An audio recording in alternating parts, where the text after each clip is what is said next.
Hello ಎಲ್ರಿಗೂ ನಮಸ್ಕಾರ. ನಿನ್ನೆ ಪಂದ್ಯ ಮಳೆಯಿಂದ ರದ್ದಾದ ಬಳಿಕ ಡೈರೆಕ್ಟಾಗಿಯೇ ಪ್ಲೇ ಆಫ್ಸ್ಗೆ ಎಂಟ್ರಿ ಕೊಟ್ಟಿದ್ದಾರೆ ಸನ್ರೈಸರ್ಸ್ ಹೈದರಾಬಾದ್ ತಂಡ. ಹಾಗಾಗಿ 3 ಪ್ಲೇ ಆಫ್ಸ್ ತಂಡಗಳು ನಮಗೆ ಈಗಾಗಲೇ ನೋಡೋಕೆ ಸಿಗಿವೆ, KKR, RR ಮತ್ತು SRH. 4ನೇ ತಂಡ ಯಾವುದಾಗಬಹುದು ಅನ್ನೋದೇ ಕ್ಯೂರಿಯಾಸಿಟಿಗೆ ಕಾರಣವಾಗಿದೆ.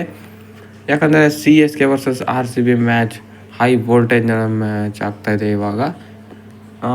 ಇವತ್ತು ಮುಂಬೈ ಮತ್ತು ಲಕ್ನೋ ಸೂಪರ್ ಜೈಂಟ್ಸ್ ಪಂದ್ಯ ಇರೋದ್ರಿಂದ ಲಕ್ನೋ ರನ್ ರೇಟ್ ಮೇಂಟೈನ್ ಮಾಡ್ಕೊಂಡು ಬರೋದು ತುಂಬಾ ಕಷ್ಟ ಅಂತ ಅನಿಸುತ್ತೆ. ಯಾಕಂದರೆ ಅವ್ರದ್ದು ರನ್ ರೇಟ್ -0.7 ಇದೆ. ಹಾಗಾಗಿ ಅವರು 4th ಪೊಸಿಷನ್ಗೂ ಬರಬೇಕು ಅಂದರೆ +0.5 ಮಾಡಬೇಕು. ಅದು ಆಲ್ಮೋಸ್ಟ್ ಇಂಪಾಸಿಬಲ್ ಅಂತಲೇ ಹೇಳ್ಬೋದು.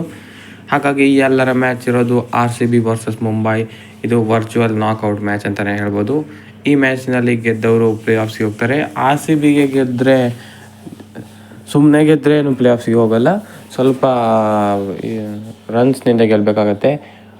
ಫಸ್ಟ್ ಬ್ಯಾಟಿಂಗ್ ಏನಾದರೂ ಮಾಡಿದ್ದಲ್ಲಿ 18 ರನ್ ಅಥವಾ ಅದಕ್ಕಿಂತ ಜಾಸ್ತಿ ರನ್ಸ್ನಿಂದ ವಿನ್ ಆಗಬೇಕಾಗತ್ತೆ. ಹಾಗೆಯೇ ಚೇಸಿಂಗ್ ಮಾಡ್ತಾಯಿದ್ರೆ 18.1 ಓವರ್ ಒಳಗೆ ಮ್ಯಾಚನ್ನು ಮುಗಿಸ್ಬೇಕಾಗತ್ತೆ. ಇದು RCBಗೆ ಇರೋ ಸಿನಾರಿಯೋ ಆಗಿರುತ್ತೆ. ಈ ಥರ ಏನಾದರೂ RCB ವಿನ್ ಆದಲ್ಲಿ RCB ಪ್ಲೇ ಆಫ್ಸ್ಗೆ ಹೋಗ್ತಾರೆ, ಅದರ್ವೈಸ್ CSK ಪ್ಲೇ ಆಫ್ಸ್ಗೆ ತಲುಪ್ತಾರೆ. ಇಷ್ಟೇ ಸಿಂಪಲ್ ಕ್ಯಾಲ್ಕುಲೇಷನ್ ಇರೋದು ಇವಾಗ. ಕೊನೆಯ ಮ್ಯಾಚ್ 2 ತಂಡಕ್ಕೂ ಡೂ ಆರ್ ಡೇ ಅಂತಲೇ ಹೇಳ್ಬೋದು. ಯಾಕಂದರೆ ಅಪ್ಪಿತಪ್ಪಿ RCB ಏನಾದರೂ ಈ ನಿಯಮಗಳನ್ನು ದಾಟಿ ಗೆದ್ದರೆ CSK ಎಲಿಮಿನೇಟ್ ಆಗ್ತಾರೆ. ಹಾಗಾಗಿ 2 ತಂಡಕ್ಕೂ ಡೂ ಆರ್ ಡೇ ಮ್ಯಾಚ್ ಅಂತಲೇ ಹೇಳ್ಬೋದು. ಮಳೆ ಕಾಟ ಸ್ವಲ್ಪ ಇದೆ ಅಂತ ಹೇಳಲಾಗ್ತಾಯಿದೆ. ಐ ಹೋಪ್ ಮಳೆ ಬರಲ್ಲ ಅಂತ ಅಂದ್ಕೊಳ್ತೀನಿ. 5 ಓವರ್ ಮ್ಯಾಚ್ ಆದ್ರೂ ಕೂಡ ಇದೇ ಸಿನಾರಿಯೋ ಅಪ್ಲೈ ಆಗುತ್ತೆ.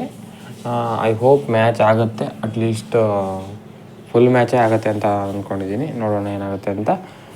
ಈ 5 ದಿನದ ಹಿಂದೆ ಇದ್ದ ವೆದರ್ಗಿಂತ ಇವಾಗ ಸ್ವಲ್ಪ ಸುಧಾರಣೆ ಆಗಿದೆ ಅಂತಲೇ ಹೇಳ್ಬೋದು ವೆದರ್ ರಿಪೋರ್ಟ್ನಲ್ಲಿ. ಹಾಗಾಗಿ ಏನಾಗುತ್ತೋ ಗೊತ್ತಿಲ್ಲ. ಐ ಹೋಪ್ ಫುಲ್ ಮ್ಯಾಚ್ ಸಿಗಲಿ ಅಂತ ಆಶಿಸೋಣ. CSK ಹೋಗುತ್ತೋ RCB ಹೋಗುತ್ತೋ ಅನ್ನೋದೇ ದೊಡ್ಡ ಪ್ರಶ್ನೆ ಆಗಿದೆ. ವರ್ಚುವಲ್ ನಾಕ್ಔಟ್ ಪಂದ್ಯ ನಾಳೆ ಬಾಂಬಾಟ್ ಪಂದ್ಯ ಬರ್ತಾಯಿದೆ. ಈ IPL ಸೀಸನ್ನ ಅತ್ಯುತ್ತಮ ಪಂದ್ಯ ಅಂತಲೇ ಹೇಳ್ಬೋದು.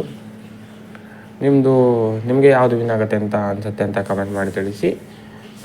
ಇದಾಗಿತ್ತು ಈ ವಿಡಿಯೋ. ಹೆಚ್ಚಿನ ವಿಡಿಯೋಗಾಗಿದೆ